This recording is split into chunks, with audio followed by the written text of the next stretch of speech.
लीला नाग का जन्म 2 अक्टूबर 1900 में असम के गोलापुर में हुआ था। पिता गिरीश चंद डिप्टी मजिस्ट्रेट ने चोरी छिपे रास बिहारी बोस जैसे क्रांतिकारी नेता की सहायता कर उन्हें भारत से बाहर भेजने के लिए पासपोर्ट दिलवाया। माता कुंजलता एक शिक्षित महिला थी। कलकत्ता बेथुन कॉलेज से 1921 में अंग्रेजी की ऑनर्स डिग्री स्वर्ण पदक के साथ प्राप्त की। ढाका विश्वविद्यालय में प्रवेश लेने वाली 1923 में तथा एमए की डिग्री प्राप्त करने वाली पहली महिला थी, क्योंकि उस समय तक ढाका विश्वविद्यालय में सहशिक्षा की अनुमति नहीं थी, लेकिन तत्कालीन कुलपति फिलिप हार्टोग ने उनको एक विशेष अनुमति दी। वहां पढ़ते हुए मुक्ति संघ के संपर्क में आ गई। वह छात्र संघ की सेक्रेटरी और निखिल बंगाल महिला मताधिकार समिति की सदस्य थी। लड़कियों को शिक्षित करने के लिए 1932 में दीपाली संघ बनाया और इसके साथ दीपाली स्कूल, नारी शिक्षा मंदिर, शिक्षा भवन एवं शिक्षा निकेतन जैसी अनेकों शाखाएं खोली। ये शाखाएं बाहर से सीधी साधी दिखाई देती थी, लेकिन यहाँ पर लड़कियों को क्रांति और की शिक्षा और प्रशिक्षण दिया जाता था। पहली महिला शहीद ही प्रीतिलता बद्देकर को भी यहीं से दीक्षा प्राप्त हुई थी। लड़कियों को यहाँ पर ही कौशल सिखाने, व्यावसायिक प्रशिक्षण प्राप्त करने तथा आत्मरक्षा के लिए मार्शल आर्ट सीखने पर जोर दिया जाता था। 1921 में नेताजी के संपर्क में आई। जब बंगाल में नेताजी बाढ़ बचाव के कार्य में लिप्त थे, तब लीला नाग ने महिला समिति के गठन में महत्वपूर्ण भूमिका निभाते हुए दान और राहत सामग्री से उनकी सेवा की। ढाका के पुलिस अधीक्षक महानिरीक्षक लोमैन को मारने में भी, दिन दहाड़े उनकी हत्या करने में भी इनका हाथ माना जाता है, परंतु अपनी बुद्धिमत्ता के कारण पुलिस की निगाहों से बच गई। 1930 में चटगांव शस्त्रागार कांड के समय अनिल राय पहले हमलों में ही शामिल थे, अतः पकड़े गए और गिरफ्तार हुए। 1937 में लीला नाग ने जेल से रिहा होकर राष्ट्रवादी आंदोलन में शामिल होने का प्रयास किया। पति की गिरफ्तारी के बाद लीला राय ने शी संघ और दीपाली संघ दोनों को बहुत अच्छे से संभाला।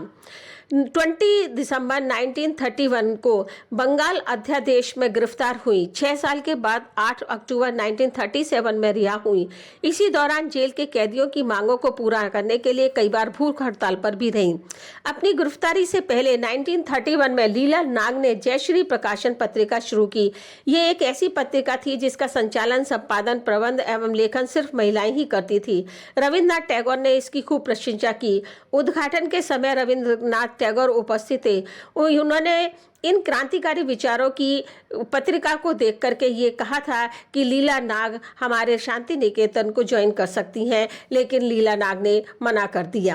रविन्द्रनाथ टैगोर ने एक बार दीपाली संघ की विशाल महिलाओं की बैठक में भाग लेते हुए कहा कि मैंने पूरे एशिया में महिलाओं का इतना बड़ा हुजूम कहीं पर नहीं देखा है, क्योंकि उस समय में ऐसी पत्रिका निकालना एक बहुत बड़ी उपलब्धि थी।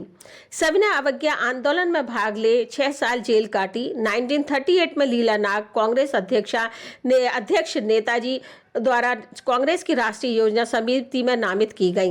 1931 में अनिल चंद्र राय एक प्रसिद्ध बंगाली पत्रकार से शादी कर लीला राय बन गई। नेताजी को कांग्रेस से निष्कासित करने के बाद दोनों ने उनका खूब साथ निभाया। नेताजी के फॉरवर्ड ब्लॉक के संस्थापक के रूप में भी उन्होंने कार्य किया और 1940 में नेताजी के गिरफ्तार होने के बाद लीला राय ने फॉरवर्ड ब्लॉक वीकली के संपादक के रूप में कार्य किया। 1941 में जब ढाका के अंदर सांप्रदायिक दंगे चरम सीमा पर थे, तब लीला राय ने शरद चंद्र राय के साथ मिलकर एकता बोर्ड और राष्ट्रीय बोर्ड ब्रिगेड का गठन किया।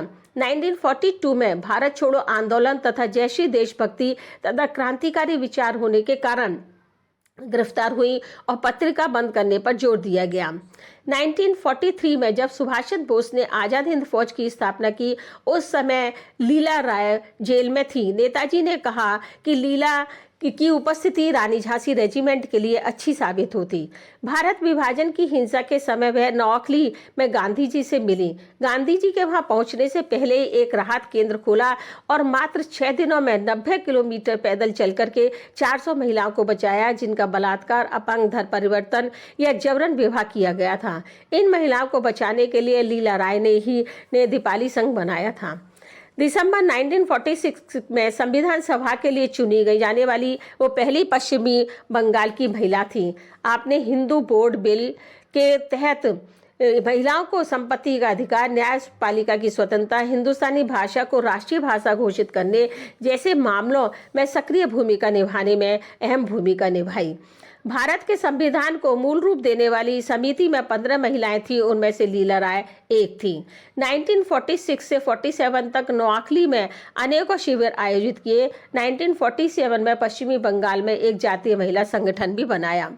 लेखक काजी मोहतर हुसैन ने अपने निबंध स्मृति कथा में लीला राय के बारे में लिखा, मैंने इससे अधिक सम्मानित महिला नहीं देखी है जो समाज की जरूरतों के लिए इतनी प्रतिबद्ध थी।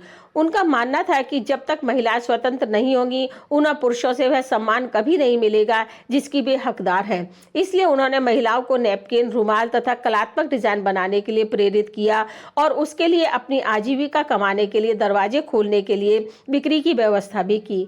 11 जून 1970 को लंबी बीमारी के बाद देहांत हो गया। 12 दिसंबर 1981 को जयश्री प्रकाशन जयश्री पत्रिका की स्वर्ण जयंती के अवसर पर भूतपूर्व राष्ट्रपति श्री नीलम संजीव रेड्डी ने लीला को पुष्प चढ़ाकर के श्रद्धांजलि अर्पित की।